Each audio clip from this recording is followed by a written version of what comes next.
It was the timeout chair, or whatever the equivalent was 50 years ago for families that didn't spank. I don't know what the term in use was then, but nowadays that chair sits in our living room, a relic from my mother's childhood, a relic of a parenting technique not in use in my house. There are lots of arguments for timeouts and lots against timeouts, and I'm not going to say that either is right or wrong, just that for me, I knew they were not going to work. What convinced me, frankly, were my own memories, not of timeouts, because I don't remember having those, I don't think my mother used them, but just of what it's like to feel separate and apart, not by choice, but by force.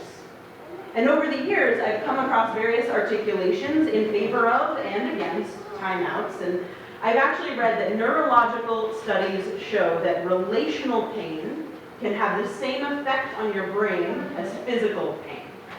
That's a pretty astounding statement, if you think about it for a second. The feelings of loss or abandonment, heartbreak, those can affect our brain in the same ways that punches and kicks and broken bones can. And in some ways that's not surprising. In some ways we know this. We hear the stories of couples that have been together for 60 years and one dies and the other dies of a broken heart, and we know it's not literally a broken heart, but there is some truth in that. The loss can be so great that it takes a physical toll. Now, at its best, a timeout is meant to be an opportunity for a small child to get control of their feelings, to have a moment to stop their body, recalibrate their behavior, get control of their emotions, and calm down so they can re-enter emotionally and physically whatever is going on in safety. But it doesn't always play out that way. More power to anyone who does make it work that way. But often it can feel to a child like a banishing, a punishment rather than an opportunity. And I once read about something called time-ins, which is what we do in my house, where rather than having the child sit alone somewhere in like a chair designated solely for the purpose, the adult sits down with the child, even if it's in total silence, and just stays by them as they calm down, or coaches them through calming down. Now, whether you are a timeout or a time-in person, it works on the same principle that children, like all of us, are whole beings, physical, emotional, psychological, and that the whole being in relationship matters, and that being deprived of relationship matters. Think about it for a minute as adults. Sometimes, when you're upset, you want to be alone. You don't want anybody around you, you don't want to speak a word. Sometimes when you're upset, you want to be in company. Sometimes when you're overwhelmed, you want a quiet, dark room. Sometimes when you're overwhelmed, what you most need is a grounding, centering hug. But think about how it feels, whether you're upset, overwhelmed, or totally fine. Think about how it feels when you want to be in company and you are left out or left alone. What happens when you want to be with friends but no one wants to be with you? That feeling of being outside, unchosen, alone. That may be the closest many of us will get to a feeling of exile. Some of us may have deeper understandings. Some of us perhaps have been exiled from our families because of some aspect of our identity, or who we chose to marry, or the religion we chose to embrace or deny. Some of us may even know what it actually is to be exiled from our homelands. But for many of us, we won't experience exile in its most common sense. We will experience exile from ourselves, or loved ones or friends on a smaller, and I say that without value judgment, a smaller scale. But that feeling of pain, of intense longing, of sorrow tinged with that little hint of anger, imagine that amplified over years, millennia even. Imagine that it wasn't a passing time out or a party that you weren't invited to, but a condition of your whole life. It's hard for me to even imagine. The Passover Seder retells the story of Exodus, of the Jewish people's leaving Egypt, where they were enslaved. And at the retelling, those attending the Seder are asked to consider themselves as having been the people, among the people. We were in Egypt enslaved, we came out of Egypt. I spent year after year experiencing satyrs as a child, and there is no doubt that identifying with that story from so long ago left a mark.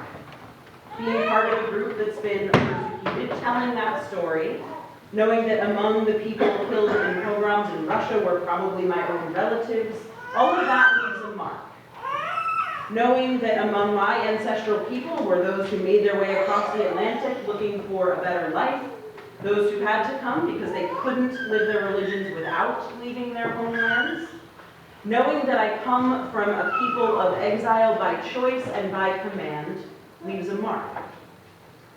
We inherit things. There are actually studies that show our DNA holds markers of past traumas, not our own, generational traumas. That on the level of genetics, there are markers of historical trauma. We inherit it in our bodies. We inherit chairs. We inherit parenting techniques. We inherit stories, and we inherit histories. We inherit these things whether we wish to or not.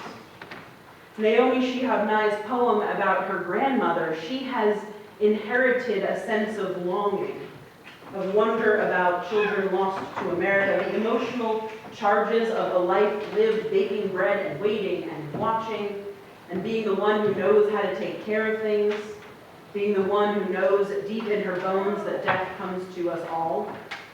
We inherit things from those who have come before.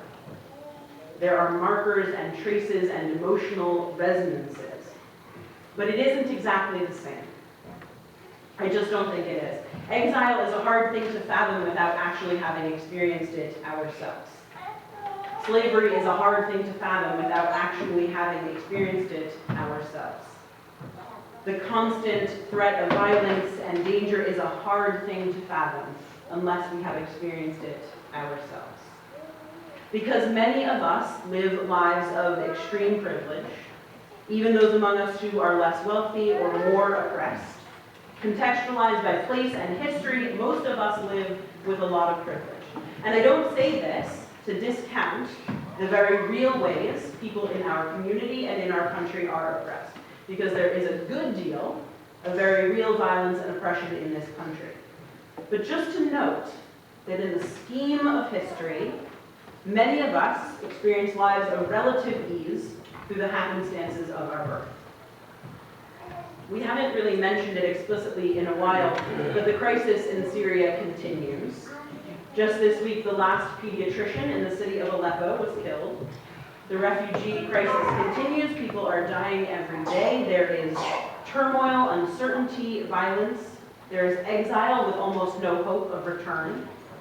There is exile because it's the only way to ensure any hope of safety.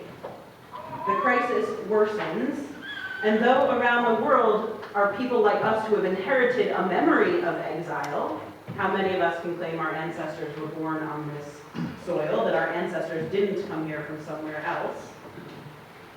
We inherit a memory of exile, but we don't have an inherited solution.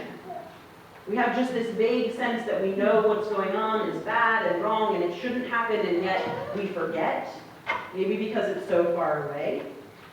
We forget because relational pain, emotional pain, marks our brains like physical pain, but it's not clear that joy marks our brains. We forget because years of ease have fooled us into thinking that we are totally safe. Because the reality is, and I have been feeling this lately, the reality is that we are just one tyrant, one civil war, one societal breakdown away, right? We forget that. We live into our privilege and we forget that our birth, but for our social contract, but for the democratic process, and so on, we could be living with the same fears, the same violence, the same horrors and dangers, the same need to find relief by leaving behind everything we have ever known. We inherit the bad, and we have to teach ourselves to remember the good. We have to teach ourselves to remember to tell the second half of the story, the one that ends in return, or if not in actual return, in a joyful new start. We have to tell about the coming back together after the time out. because surely that's the part that actually matters most. We have to tell about the return to Israel after the liberation from Egypt. We have to tell about the way our ancestors were given a fresh start, a chance to begin again here in this country. We have to tell about the joy and freedom that can be found in exile. That though it may begin in pain, it can end in a new life that is full of happiness. We have to tell of the good that comes from leaving, that can come from leaving, whether it is voluntary or not. Whether the good comes in a return to what was left behind or not. And when we focus on that good, when we tell the story of what can be, when we offer gratitude for all that helped it along the way, we are sending a message out to others of what is possible. It isn't enough to tell the story of the Exodus. We are called to turn around and help others making the same journey from oppression to freedom. Perhaps this is why I don't do timeouts. Someone, somewhere in my past, taught me how to move out of my internal oppressions, how to move out of my internal exiles caused by emotions and overwhelming feelings, how to move out of that and into joy, into reconnection. Whether you take the story of the Exodus as metaphor or reality, the message is the same. Someone helped the people move from exile to liberation. They were assisted on their way. Someone made it possible for our ancestors to move here to this country to find liberation. How could we be called on to do anything other than extend open arms, work to part the Red Sea, help bring about liberation for people around this world being exiled from their homes? Countless refugees need help, need a chance at freedom and safety. How can we deny them that and consider ourselves a religious people, a faithful people, a freedom-seeking people? How can we not work for their liberation and consider ourselves compassionate? And the sad truth is I could be saying this on many different fronts. This could be the culmination of a sermon about many different things. How can we consider ourselves a people of a liberating faith if we aren't working for the liberation of Black people in this country, of women in this country, of the poverty-stricken, of the homeless, the mentally ill? It can be easy to forget that the blessing of freedom brings with it responsibility. A responsibility to work for the freedom of all. Responsibility comes with privilege. Responsibility to have open eyes and an open heart. Responsibility to make this world a better place, to use our blessings and privileges for good, not ill. With privilege and abundant blessings come an imperative to ensure others have blessings and privileges. We can work together to create the world we dream about. We must work together to create the world we dream about.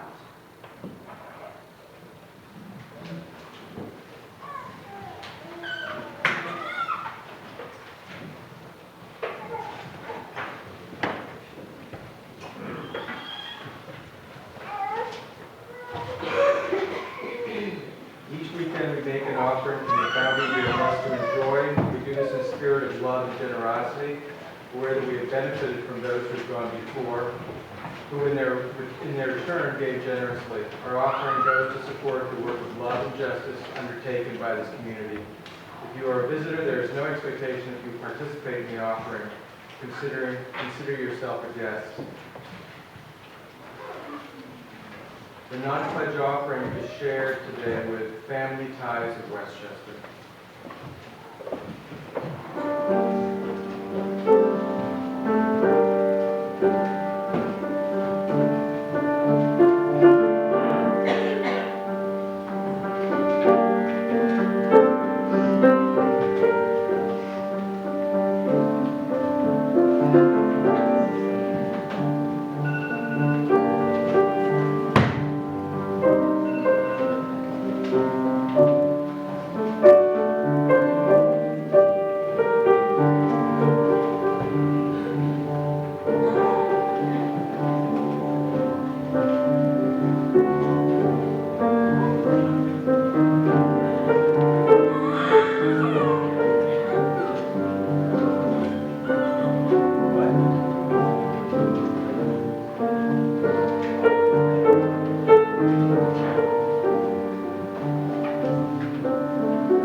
When I say at Passover Seder next year in Jerusalem, I don't mean it literally. I mean next year in a world without the pain of exile. Next year in a world of freedom and liberation. Next year in a world of gentleness. Next year in a world without oppression. And the whole retelling of the story is a recommitment to working for that world. It's a commemorating, an offering of gratitude, and a recommitment. We can't simply inherit, retell, remember. We can't just live inside of our heads or even inside of our hearts. We also have to live in our bodies as tools for liberation, our bodies that can cast votes and march on the streets and sit in protest. You, every single one of you, your minds, hearts, souls, bodies are here because you are called to a liberating faith. A faith which liberates you, but which also works to liberate others, the whole of this world. You are here because something about the message of freedom and hope and possibility, grounded in relationships that matter, calls to you. You're here because something about the message of wholeness and love and searching inspires you. You're here because you feel a call to recognize and offer gratitude for the blessings you do experience. You are here because even when you want to be alone or seek alone, you know that having someone by your side matters. You are here because knowing you are loved and hearing a call to still yet be more, do more, change the world more inspires you. So let yourself be inspired. Let yourself be inspired in this springtime season of new growth, of change and liberation. Let yourself live into your blessings, your privilege, be grateful for them, and then use them to help make this world more free. May we remember the pain and scars and speak widely of the triumphs. May we remember that our blessings and privileges call us to change this world. May we be liberated, and may we help liberate this world so that all might be free. So may it be. Amen. Please rise in body or spirit for number 406.